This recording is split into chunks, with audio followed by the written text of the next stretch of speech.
There is a particular kind of fear that belongs only to open water, in a ship with no weapons, surrounded by ice, 3,000 miles from anyone who can help you. It is not the fear of a single moment. It is not a bullet or a bomb or a torpedo. It is something slower and worse. The fear of being told, in 3 short radio messages, that the people whose entire job was to protect you have just been ordered to leave. On the evening of July 4th, 1942, that fear arrived for the men of Convoy PQ-17, somewhere in the freezing waters between Bear Island and the coast of Norway, on a sea that never fully grew dark in the endless daylight of the Arctic summer. 35 merchant ships, British, American, Soviet-bound, loaded with tanks, aircraft, trucks and ammunition, meant to keep the Soviet Union in the war against Germany. Around them, a careful, deliberate cage of protection. Destroyers, corvettes, minesweepers, anti-aircraft ships, and, further out, a covering force of heavy cruisers and battleships, watching for exactly the threat that was about to arrive. For more than a week, that cage had held. The convoy had beaten off air attacks. It had lost only a handful of ships to the relentless German bombers and submarines patrolling the Barents Sea. Morale, by most accounts, was actually climbing. The sense that, against considerable odds, this convoy might make it through intact. Then, in London, at the Admiralty, a single piece of uncertain intelligence reached the desk of one man with the authority to change everything. His name was Admiral Sir Dudley Pound, First Sea Lord of the Royal Navy.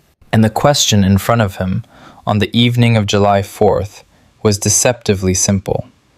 Was the German battleship Tirpitz, one of the most powerful warships afloat, sister to the infamous Bismarck, already at sea, hunting the convoy? Nobody in London actually knew the answer, and the decision Pound made in the absence of that knowledge would, within 72 hours, turn one of the best defended convoys of the war into one of the worst maritime disasters of the entire conflict. Not because the threat he feared was real, but because of what happened the moment he acted as though it was. This is the story of the order that scattered Convoy PQ-17 and the silent, terrified hours that followed it. Aboard the merchant ships themselves, the crews were a mixture of British and American merchant seamen, many of them veterans of the Atlantic convoy runs, alongside small detachments of naval gunners, the Royal Navy's DEMS ratings, and the United States Navy's Armed Guard, assigned specifically to man the anti-aircraft and deck guns bolted onto otherwise unarmed cargo vessels.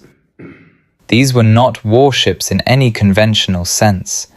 They were freighters and tankers, built to carry cargo, hastily fitted with whatever weapons could be spared, crewed by men whose primary job had nothing to do with combat and everything to do with simply getting their ships and their cargo safely from one port to another.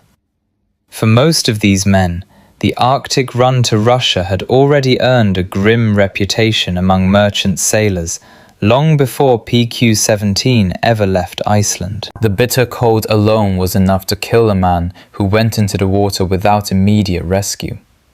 Survival time in the near-freezing Barents Sea was measured in minutes, not hours.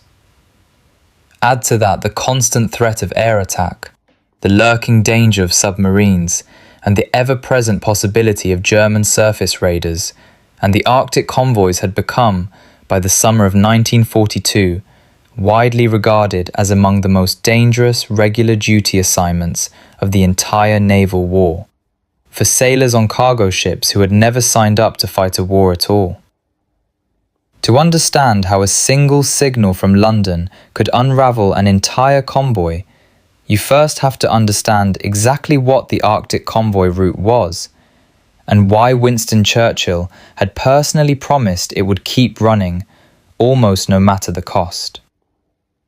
By the summer of 1942, the Soviet Union was locked in a desperate, grinding fight against the German invasion that had begun the previous year. Stalin needed tanks, aircraft, trucks, fuel, and raw materials in enormous quantities, and he needed them delivered by a Western ally that had very few practical ways to deliver them quickly.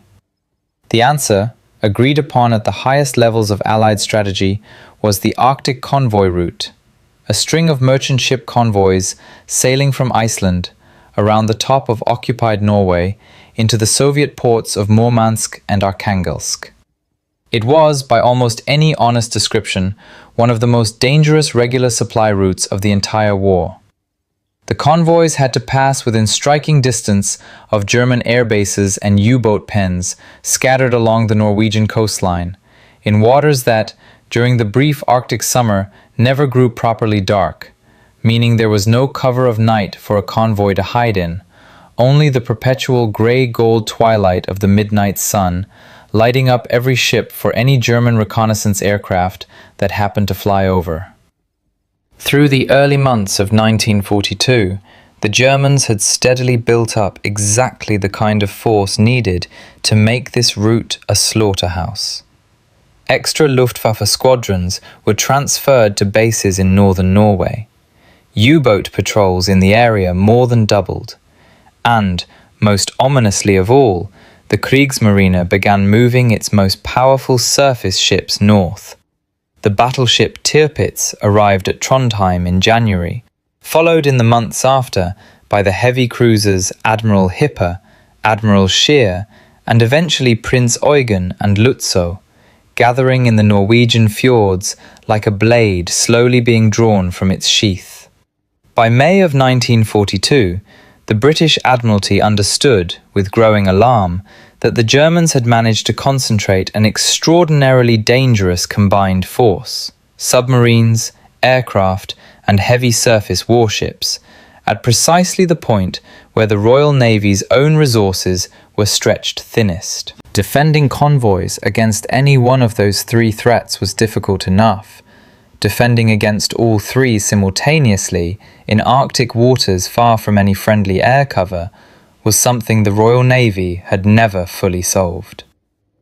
The Tirpitz herself occupied a particular, almost outsized place in British naval thinking that summer. Her sister ship, the Bismarck, had been hunted down and sunk the previous year, only after an enormous, costly effort involving much of the available strength of the Royal Navy's home fleet. And even then, British intelligence later discovered that Bismarck had ultimately been finished off by deliberate scuttling from her own crew, rather than purely by the damage inflicted by pursuing British ships. The memory of just how difficult it had been to bring down one German battleship sat heavily over every subsequent decision involving the Tirpitz. To the men responsible for Britain's naval strategy in 1942, the prospect of that same ship catching an essentially unprotected convoy in open water was not an abstract worry. It was close to a worst-case scenario they had spent over a year trying to plan around. There had already been a previous attempt, earlier in the spring, to lure the Tirpitz out using a smaller convoy as bait, hoping to draw the battleship into a position where British surface forces or aircraft could engage and destroy her. That operation had not succeeded in bringing the Tirpitz to battle, but it had reinforced in the minds of British naval planners just how seriously the threat needed to be taken, and how easily an opportunity to strike at PQ-17 could turn into a genuine, very lopsided naval engagement if the convoy's escort and covering forces were caught in the wrong position. Convoy PQ-17 sailed from Hvalfjörður, Iceland, on June 27, 1942. 33 British and American merchant ships, escorted by destroyers, corvettes, minesweepers, and anti-aircraft auxiliary vessels, with a distant covering force of cruisers and battleships shadowing further out to sea, ready to intervene if German heavy ships appeared. 2 additional ships joined or had to turn back along the way, bringing the convoy's effective strength, by most accounts, to 35 vessels at its largest. For the first several days, the system worked almost exactly as designed. German reconnaissance aircraft found the convoy on July 1st and began shadowing it relentlessly, radioing its position back to base. Air attacks began soon after, but the convoy's concentrated anti-aircraft fire, combined with its escort screen, fought them off with what one of the convoy's own naval commanders, Commander Jack Broome, would later describe with evident pride in his diary. Confidence that, as long as the ammunition held out, this convoy could get anywhere. It is worth sitting with that sentence for a moment, because it captures exactly how close PQ-17 came to being remembered as one of the Arctic convoy system's genuine successes, rather than its greatest catastrophe. The escort was working. The merchant ships, sailing in tight, disciplined formation, were protecting each other through sheer concentrated firepower. Morale among the crews, despite losing a small number of ships to torpedo and air attack in the convoy's first week, remained surprisingly high. And then, on the afternoon of July 4th, everything the convoy had built over the previous week began to come apart. Not because of a German attack, but because of a single, uncertain piece of intelligence about a ship that, as it would later turn out, had not even left port. Back in London, at the Admiralty's Operational Intelligence Centre, the question on everyone's mind throughout the 4th of July was simple and almost unbearably difficult to answer with any real confidence. Where exactly was the Tirpitz? British naval intelligence had spent months tracking the movements of Germany's most powerful warship with a mixture of code-breaking, aerial reconnaissance and submarine reports. But the information available on any given day was rarely complete and almost never instantaneous. A warship the size of the Tirpitz did not announce its movements. It could sail from its anchorage in Altenfjord, link up with other heavy cruisers, and be within striking distance of a convoy before British intelligence had any confirmed sighting at all. On the afternoon of the 4th, fragments of intelligence reached Admiral Pound, suggesting that German heavy units, possibly including the Tirpitz, might be preparing to sail, or might already have sailed, to intercept PQ-17. The information was genuinely uncertain, not a confirmed sighting of the battleship at sea, but a pattern of signals and movements that could, plausibly, mean exactly that. Pound asked his intelligence chief, Commander Norman Denning, directly. Could he confirm that the Tirpitz was still at anchor in Altenfjord? Denning's answer, by most historical accounts, was that he believed she was, meaning the ship appeared ready to sail, but had not actually been confirmed at sea. This is the exact moment the entire disaster pivots on. Not a confirmed enemy contact, not a definite sighting. A reasonable, professionally cautious assessment that the Tirpitz was probably still at anchor, but might not stay there for long, delivered to a commander who then had to decide, with the lives of 35 ships and roughly 3,000 merchant seamen and naval personnel in the balance, exactly how much risk he was willing to accept. Pound considered the available options. He could keep the cruiser covering force close to the convoy, accepting the risk that British cruisers, significantly weaker than a battleship like the Tirpitz, might be caught and destroyed in a direct confrontation. Or he could withdraw the covering force to safety and order the merchant ships to scatter, trusting that individual ships, spread out and harder to locate, might have a better chance of survival than a tightly grouped convoy waiting to be caught by surface raiders. He chose to scatter the convoy.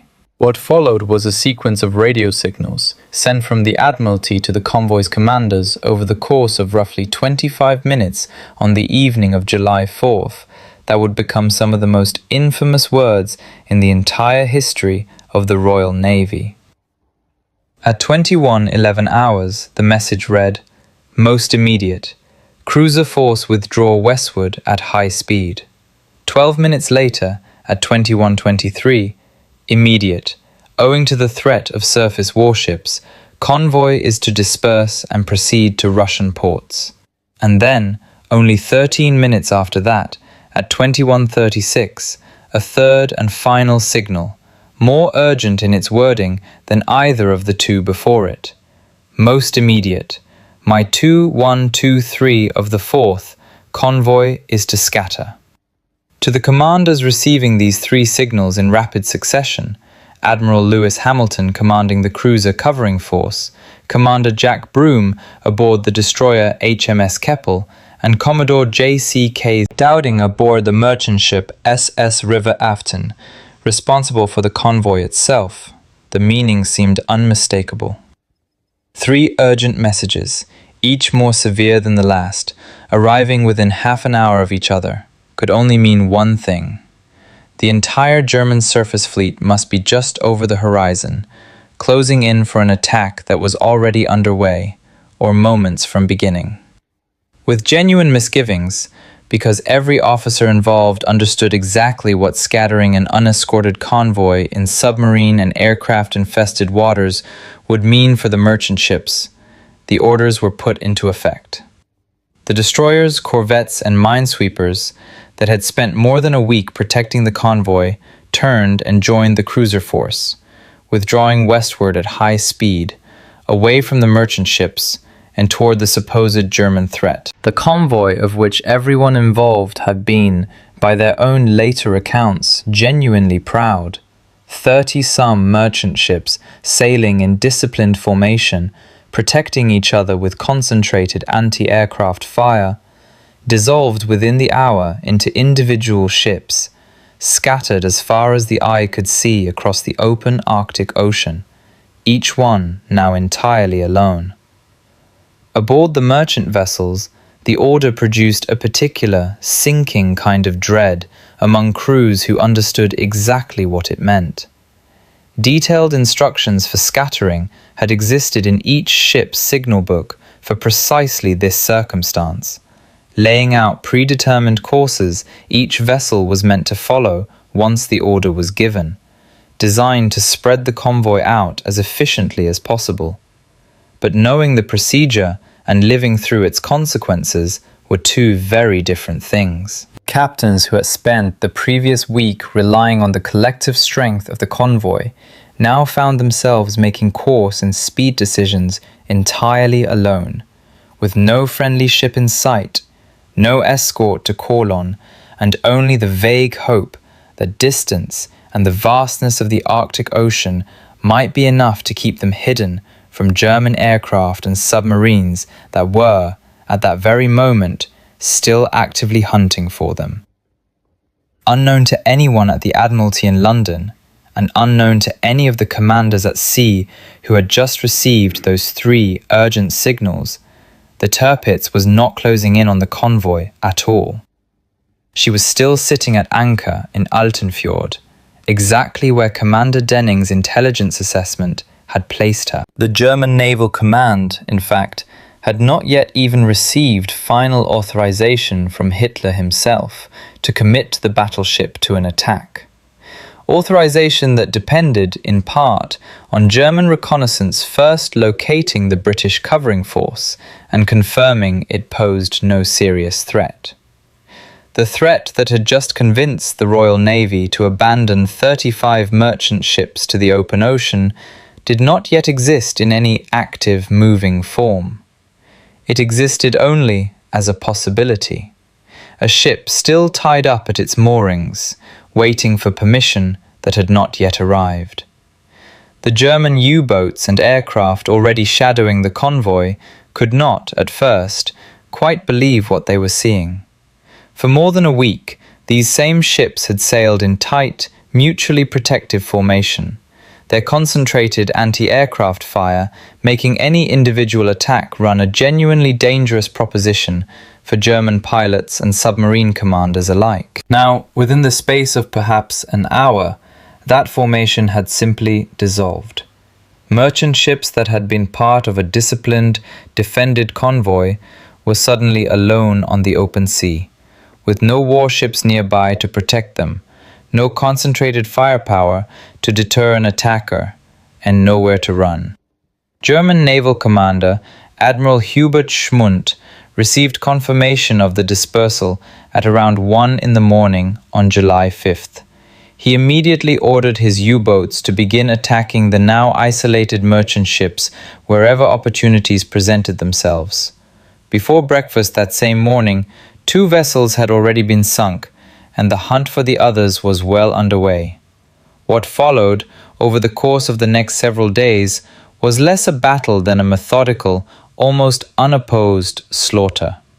In the first 24 hours after the order to scatter went out, 13 merchant ships and a rescue vessel were sunk. German aircraft, no longer facing the concentrated anti-aircraft fire of a unified convoy, were able to approach isolated ships at will, often making repeated, unhurried attack runs against vessels that had, only hours earlier, been protected by a wall of combined firepower.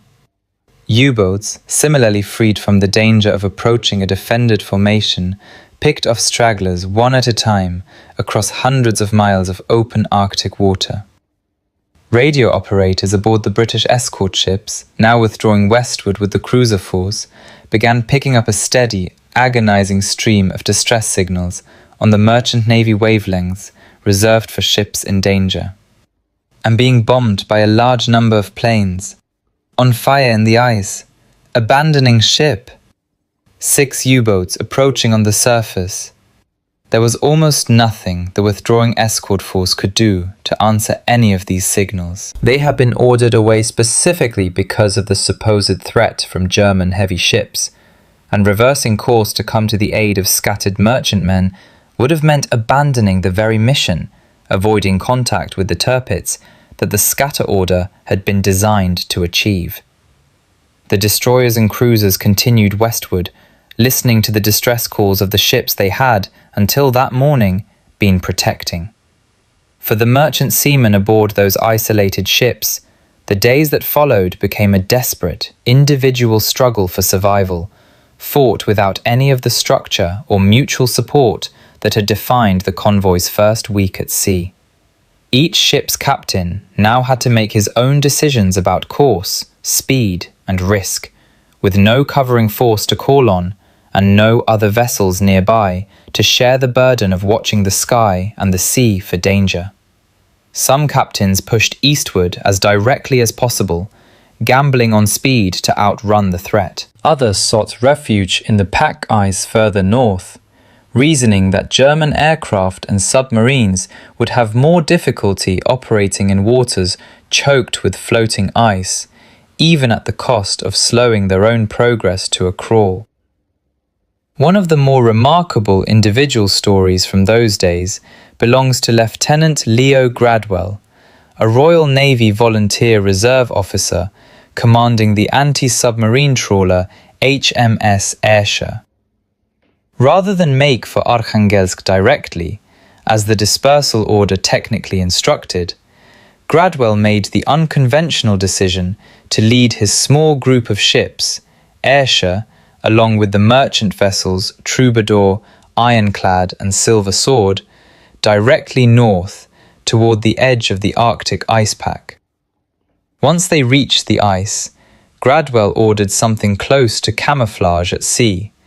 His ships pushed into the loose pack ice, stopped their engines, and banked their fires to reduce both noise and visible smoke. Using white paint scavenged from the merchant ship Troubadour, the crews painted over as much of their hulls and superstructures as they could reach, while white linen sheets were spread across open deck areas to break up the ship's silhouettes against the ice. On the merchant vessel's decks, where Sherman tanks bound for the Soviet Union sat lashed down as deck cargo, sailors arranged the tanks into a makeshift defensive formation, loading their main guns and machine guns to provide whatever extra firepower the small group could muster if a German aircraft or submarine found them. It was, in essence, an improvised fortress built from paint, bedsheets, and borrowed tanks, hidden inside drifting Arctic ice. And it worked. Gradwell's small group survived days in the ice largely undetected, eventually making their way to safety while many of the ships that had scattered into open water did not survive nearly as long. What made Gradwell's improvisation so striking in hindsight was how completely it departed from the letter of the orders he had been given. The dispersal instructions called for ships to proceed independently toward Russian ports, not to deliberately abandon that course, push north into the ice, and effectively hide rather than run. It was a judgment call made entirely on his own authority by a relatively junior officer, based on his own read of where the greater danger actually lay. In a war where so much of this particular disaster had been shaped by decisions made far away on uncertain intelligence by senior commanders who could not see the actual conditions at sea, there is something quietly significant about the one decision in this story that was made by a man who could see exactly what he was dealing with, and who decided that hiding, however unconventional, gave his small group of ships a better chance than running. Not every story from those days ended even that well. Across the scattered remnants of PQ-17, ship after ship reported the same pattern, sighted by German reconnaissance, shadowed for hours, and eventually attacked by aircraft, submarine, or both, with no concentrated defense left to draw on and no nearby escort to call for help. Survivors who made it into the water after their ships were sunk faced conditions that killed almost as efficiently as the attacks themselves. The Barents Sea in July remained close to freezing, and a man without proper protection had only a handful of minutes before hypothermia began to set in seriously. Lifeboats and rafts, when they could be launched successfully, became their own small, desperate convoys, groups of survivors drifting in open water, hoping to be spotted by one of the few remaining escort vessels still combing the area for stragglers, or by the rescue ships specifically assigned to the convoy for exactly this purpose. Some were found within hours. Others spent days adrift before rescue arrived, if it arrived at all. The corvette Zamalek, one of the convoy's designated rescue ships, dedicated specifically to picking up survivors rather than carrying cargo, would go on to recover men from multiple sunk vessels over the course of the disaster, becoming something of a lifeline for crews who had lost everything else. Her crew's work, largely unglamorous and rarely mentioned in the broader, more dramatic accounts of the disaster, nonetheless accounted for a meaningful share of the survivors who eventually made it home at all. By July 6th, the cargo ship SS Pan Atlantic had been sunk by the Luftwaffe, and SS John Witherspoon by the U-boat U-255. Over the following 2 days, 5 more vessels went down, including SS Olopana and SS Alcoa Ranger, several of them claimed by the same persistent U-255, which seemed to find isolated merchant ships with almost effortless regularity once the convoy's protective screen had disappeared. The final losses of the disaster, SS Hoosier and SS El Capitan, went down on July 10th, more than a week after the original order to scatter had been given. When the surviving ships of PQ-17 finally limped into Arkhangelsk and the surrounding Soviet ports, the scale of what had happened became starkly, undeniably clear. Of the 35 merchant ships that had sailed from Iceland, only 11 reached their destination. 24 were lost, sunk by aircraft, submarine, or some combination of both, across a stretch of ocean roughly 1,000 miles long, in the days following the order that had sent them out, unprotected, into exactly that danger. The material cost was staggering in its own right. Roughly 3,300 vehicles, 210 aircraft, 430 tanks, and nearly 100,000 tons of additional cargo, food, fuel, ammunition, all of it desperately needed by Soviet forces, still locked in a brutal fight against the German invasion, went to the bottom of the Arctic Ocean. Approximately 190 merchant seamen and naval personnel were killed. Winston Churchill himself, on learning the full extent of what had happened, would later call PQ-17 one of the most melancholy naval episodes of the entire war, a description notable for its restraint, given the scale of the loss it was describing. In the immediate aftermath, the recriminations were swift, bitter, and in some cases lasted for decades. American naval personnel present in Iceland, hearing accounts of British escorts withdrawing while the merchant ships they had been protecting were destroyed one by one, reportedly accused their British counterparts of cowardice in language blunt enough to provoke open fights between sailors of the two Allied navies on shore leave, a detail that survives in post-war oral history interviews, capturing just how raw and immediate the anger felt to the men who had lived through it, regardless of which flag they served under. United States Navy Captain Daniel Gallery, stationed in Iceland at the time, would later describe the entire episode in blunt terms as a shameful page in naval history. Commander Jack Broom, who had commanded the close escort and watched his own ships withdraw westward while merchantmen radioed for help behind him, spent years afterward defending his own conduct and the Admiralty's decision, eventually pursuing and winning a libel case against the historian whose later book on the disaster he felt had unfairly assigned him personal blame for following orders that had, in fact, originated from London.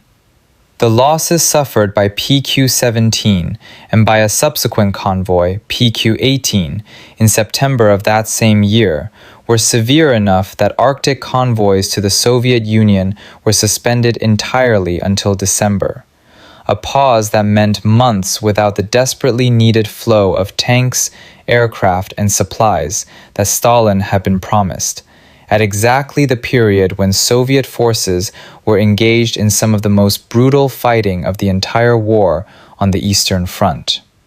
That pause carried its own diplomatic weight, far beyond the immediate military consequences. Stalin had been promised regular convoys on a fixed schedule as a tangible demonstration of Western commitment to the Soviet war effort, at a time when the Soviet Union was bearing the overwhelming majority of the fighting against Germany on land. The suspension of convoys in the aftermath of PQ-17, however operationally justified, landed in Moscow as confirmation of a suspicion that had simmered since the alliance began, that Western support, however well-intentioned, could not always be relied upon to arrive when most needed.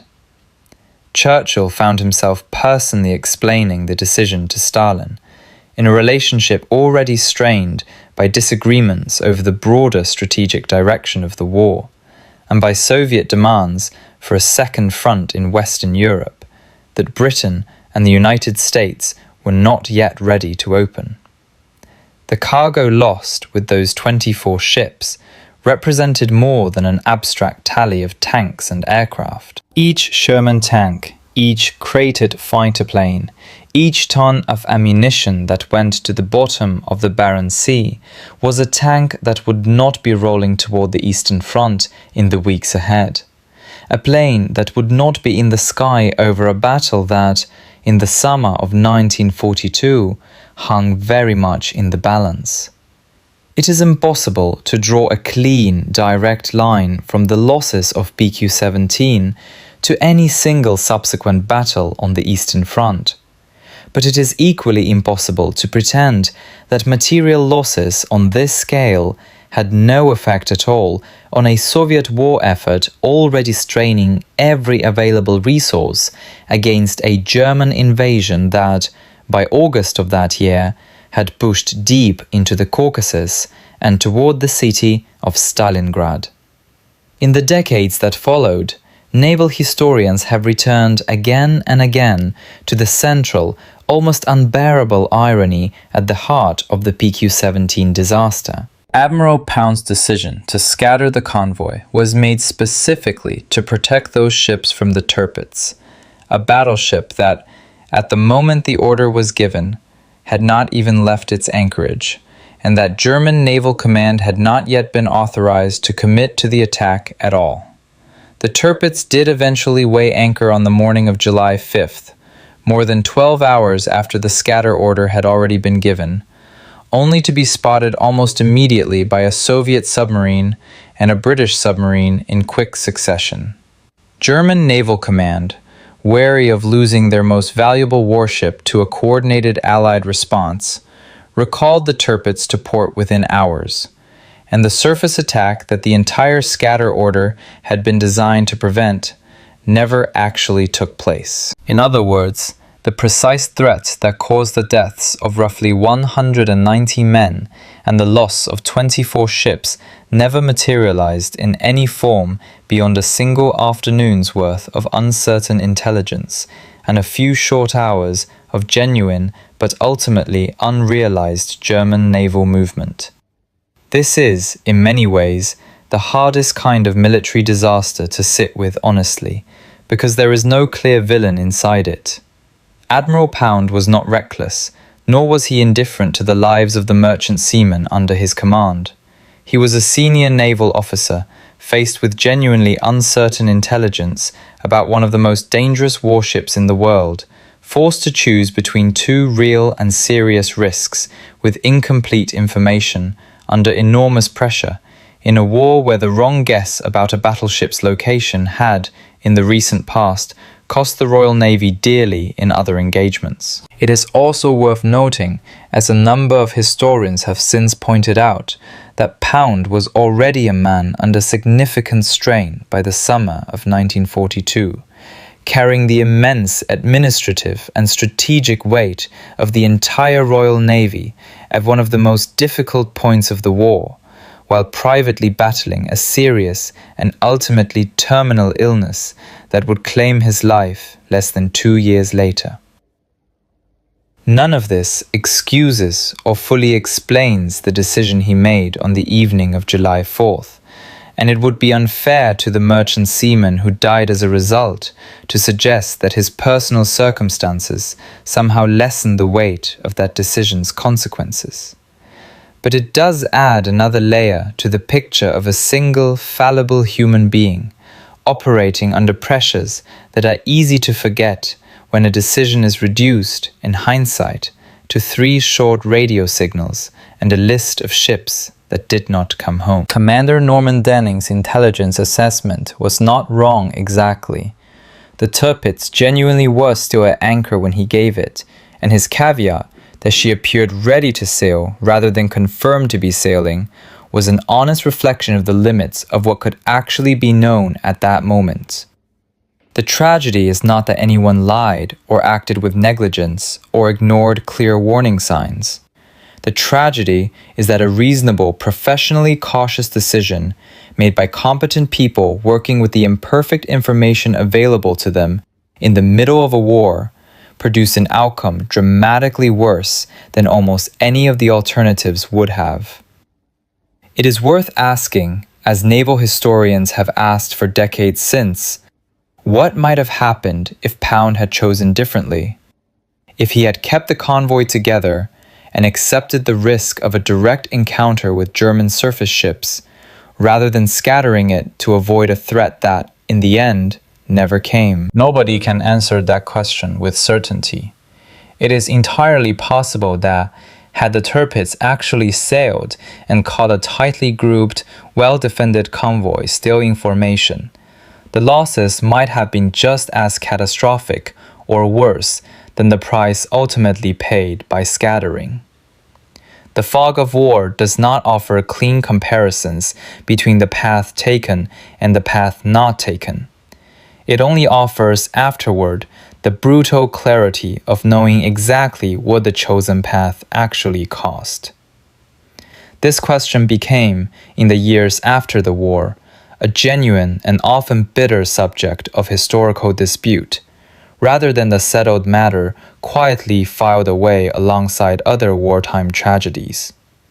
In 1968, a historian named David Irving published a detailed account of the disaster that placed much of the blame not on Admiral Pound's original decision, but on the conduct of the officers at sea, including Commander Broom's choice to withdraw the close escort westward with the rest of the covering force. Broom, who had spent the better part of 2 decades quietly carrying the weight of decisions he insisted, accurately, had originated from London rather than from his own judgment, chose to fight back through the courts, rather than let the accusation stand unanswered. The resulting libel case became one of the most significant in English legal history up to that point, and Broom won decisively, securing both substantial damages and the withdrawal of the offending material from circulation. There is something worth noting in the fact that an officer who had followed lawful orders, transmitted from London under genuine uncertainty, spent years of his post-war life defending his own reputation against the suggestion that the disaster had been his personal failure rather than the product of a difficult decision made under incomplete information, far above his own rank. It is a reminder that the human cost of a mistake like this one rarely ends with the casualties suffered in the moment. It can continue in quieter but still very real ways through the careers and reputations of the people who carried out orders they had no power to question long after the war itself had ended. What the Royal Navy did take from PQ-17 in the months and years that followed was a deep and lasting institutional caution about ordering convoys to scatter on the basis of uncertain, unconfirmed intelligence. Subsequent Arctic convoys were planned with considerably more emphasis on keeping merchant ships together under concentrated escort protection for as long as possible, treating the scatter order as a genuine last resort rather than a precautionary response to incomplete information about enemy heavy ship movements. Later convoys in the series, while still costly and dangerous, were never subjected to a disaster on quite the same scale as PQ-17, in part because the lesson of July 1942, however painfully learned, was carried forward into how every subsequent Arctic convoy was escorted and protected. The story of PQ-17 endures more than 80 years later, not because it involved a dramatic battle or a clear, identifiable failure of courage, but because it captures something true and unsettling about decision-making under uncertainty in war. A single, reasonable judgment call, made in good faith with incomplete information, at the wrong moment, can unravel days of careful, successful defense in the space of half an hour. 3 short radio messages, sent in good conscience by competent officers trying to protect the very ships they ended up exposing, were enough to turn one of the Arctic convoy system's quiet successes into its most infamous catastrophe. 24 ships, roughly 190 lives, a battleship that never actually attacked, and an order, convoy is to scatter, that still, to this day, stands as one of the most consequential 3 words ever transmitted by radio in the history of naval warfare. In the next episode, we return to dry land and to a single mistranslated word in a wartime telegram, a diplomatic error so small it barely seemed worth a second reading, and so costly that it helped push 2 nations past the point of no return. This has been The Mistake That Changed Everything.